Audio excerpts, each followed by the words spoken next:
ఇప్పుడే జీ5 app download చేయండి. చూడండి మీ ఫేవరెట్ టీవీ షోస్ ఎప్పుడైనా ఎక్కడైనా. నీ బాధ మాకు అర్థమవుతుంది అభయ్. రే అభయ్, నువ్వు వైష్ణవిని ఎంతగా ప్రేమించావో మా అందరికీ తెలుసురా. కాకపోతే ఆ ప్రేమ అనుబంధాన్ని పెంచేలా ఉండాలిరా, తెంచేలా ఉండకూడదు. వైష్ణవి మైండ్ సెట్ ఫస్ట్ నుంచి నాకు తెలుసు అభయ్. అందుకే తను నీకు కరెక్ట్ కాదని మేము ముందే అనుకున్నాం. కాకపోతే వాళ్ళు మనకి చుట్టాలవుతారని అత్తయ్య గారు అన్నయ్య కూతుర్ని తన ఇంటి కోడలుగా చేసుకోవాలని ఆశపడటం చూసి నువ్వు కూడా తనని ఇష్టపడుతున్నావని అర్థమయ్యే మేమేం మాట్లాడలేకపోయాము.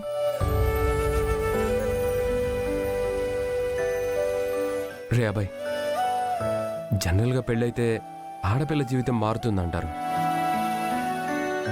కానీ నిజానికి పెళ్ళైతే మారేది ఆడపిల్ల జీవితం కాదు, మగాడి జీవితం.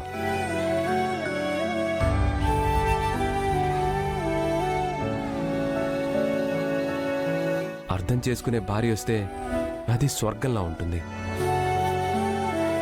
లేదంటే నరకమే.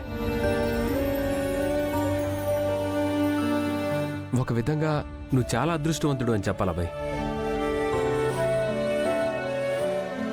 ఎందుకంటే నిశ్చితార్థానికి ముందే తన మైండ్ సెట్ ఏంటో అందరికీ అర్థమైంది. రే అబ్బాయి, నిశ్చితార్థం జరిగిపోయిన తర్వాత తనేంటో తెలిస్తే మనందరం బాధపడ్డం తప్ప ఎవరూ చేయగలిగింది ఏమీ ఉండేది కాదురా.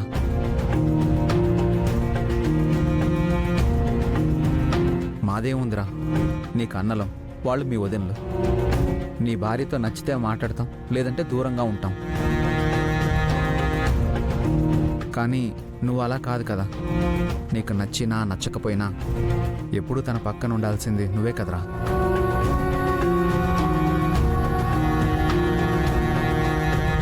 చూడబై, నీ ప్రేమ ఫెయిల్ అయింది, కానీ నాకు ఇష్టమైన అమ్మాయిని పెళ్లి చేసుకోలేకపోయాను అని నువ్వేం అనుకోకు. నీలాంటి మంచి మనిషికి భార్య కాలేకపోవడం తన దురదృష్టం అనుకో. నిన్ను ఓదార్చడానికి మేమంతా ఎన్నో మాటలు చెప్పొచ్చు, కానీ నీ మనసుకు నచ్చ చెప్పుకోవాల్సింది మాత్రం నువ్వే అభయ్. అభయ్, నువ్విలా ఉంటే మా అందరికీ చూడ్డానికి చాలా బాధగా ఉంది. రే బాబీ, వాడు ఆలోచనల నుంచి బయటికి రావాలంటే మనమే ఏదో ఒకటి చేయాలరా.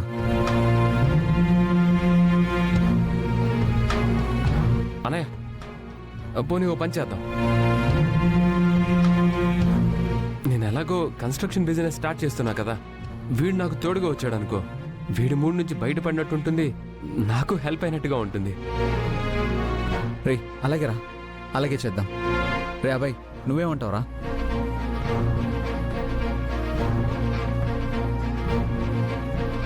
నువ్వు చెప్పినట్టే ఏదో ఒక వర్క్ చేసుకుంటూ ఉంటే ఈ ఆలోచన నుంచి బయటపడతాను.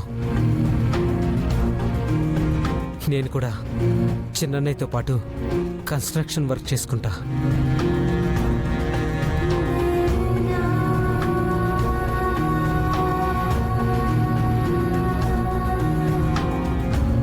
జీ5 యాప్ డౌన్లోడ్ చేసి అన్ని ఎపిసోడ్స్ పూర్తి ఉచితంగా చూడండి.